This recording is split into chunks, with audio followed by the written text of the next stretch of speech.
La pensée. La pensée. On entend souvent dire « ma pensée communique »,« ma pensée crée ». Y croyons-nous vraiment? Oui, votre pensée peut tout. Mais qu'est-elle? D'où provient-elle? Comment agit-elle en vous et autour de vous? A-t-elle un pouvoir? Et si oui, comment cela se traduit-il?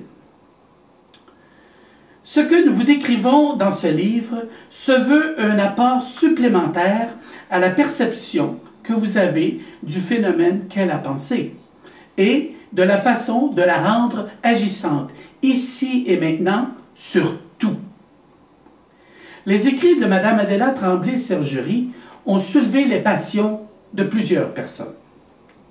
À l'aide d'une partie de son œuvre, nous désirons partager avec vous la connaissance touchant le pouvoir de votre pensée. C'est ce que vous pourrez explorer dans ce livre intitulé « Tout par la pensée au cœur de la conscience ». Je laisse le soin à Jean-Paul de vous en dire davantage. On voulait bâtir un livre qui réponde aux questions des gens au sujet de la pensée. Afin de connaître ces questions, nous avons interrogé les personnes qui assistent aux ateliers rencontres de Serge. Voici en résumé ces questions. Est-ce que la pensée crée? Pouvons-nous contrôler nos pensées? D'où vient-elle? Comment fonctionne-t-elle? Comment distinguer pensée, âme, psychisme, subconscient, inconscient, conscient? Ma pensée peut-elle influencer la matière, les autres humains? Comment voyage-t-elle? Comment se libérer des pensées négatives déjà inscrites en nous? On sait que notre corps produit plus d'1 million de nouvelles cellules chaque seconde. C'est important qu'elles soient bien alimentées en pensée. Est-ce qu'il y a un lien entre la pensée, l'espace et le temps? Notre intention était triple. D'abord, évidemment, répondre aux questions. Deuxièmement, boucler la boucle, c'est-à-dire terminer la série de 4 volumes publiés par la Fondation Scientifique Univers pour répondre à la quête de sens à propos de l'homme et de la vie. Troisièmement, établir un parallèle entre la science cosmique inspirée et reçue par Adéla Tremblay-Sergerie entre 1969 et 1980 et la science actuelle, c'est-à-dire noétique, biologie, cosmologie et physique. Nous savions que les lecteurs éventuels aimeraient être sécurisés par les idées des savants docteurs. Madame Adéla a traité de tout, de l'atome au cosmos en passant par l'ADN et les acides aminés. Actuellement, de nombreuses recherches sont menées partout dans le monde concernant notamment la noétique, qui est la science de la pensée ou de l'esprit. Elle a été amorcée par l'astronaute Mitchell 2 ans après son retour de la Lune. Avec son équipe, il tente de percer les mystères de l'influence de la pensée sur les êtres et les choses. Il y arrive, tout comme Madame Adéla et bien d'autres. Le mérite de cette dame est d'avoir signalé tout cela plus tôt, dès 1969, et d'être allé bien au-delà par la suite. J'ai fait des recherches à ce sujet durant au minimum 5 ans, sans savoir que je collaborerais un jour à ce livre.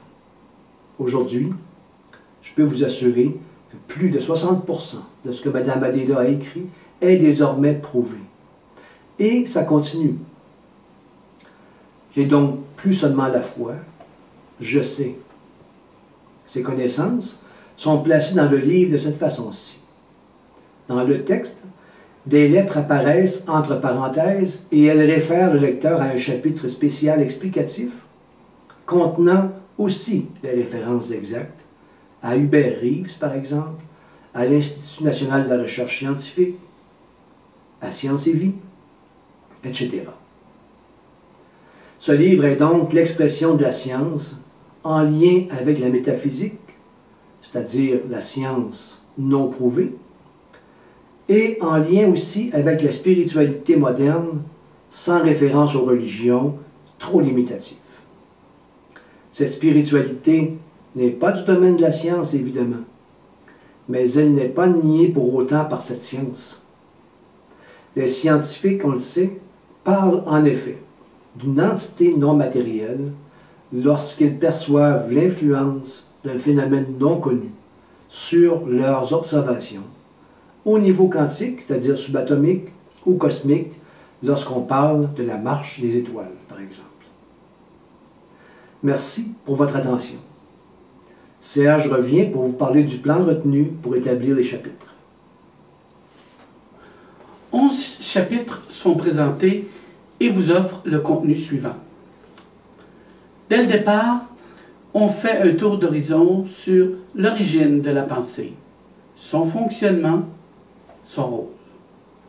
Dans un second temps, on explore l'aspect électromagnétique de la pensée et de la communication, sans oublier naturellement les effets que la pensée a sur vous et sur la réalité qui vous entoure.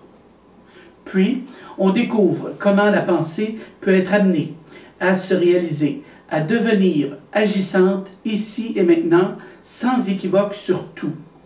Désir, besoin, j'en passe. On tient compte de plus des exigences attendues chez l'homme qui désire utiliser à bon escient sa pensée. Par la suite, on voit comment la pensée contrôlée et bien dirigée en arrive à transformer l'homme à tout point de vue et lui confère le pouvoir de communiquer et d'agir sur toute matière à quelque niveau que ce soit, physique, intellectuel, psychique ou même spirituel. À la fin, sans trop en dire, on en arrive à cette réflexion. Vous pensez donc vous êtes. Vous êtes ce que vous pensez.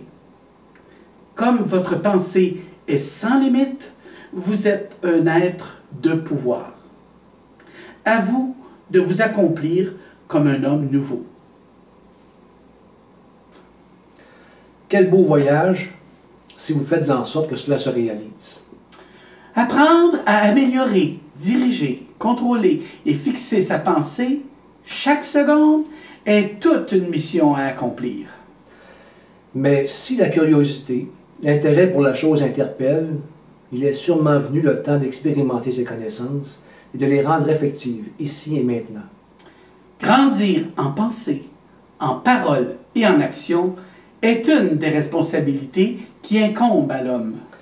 L'apprentissage, réalisé avec une pensée renouvelée, conduira l'homme sans aucun doute à devenir un apprenti sage, à la fois communicateur et surtout créateur de vie ou de bonheur. Bonne lecture.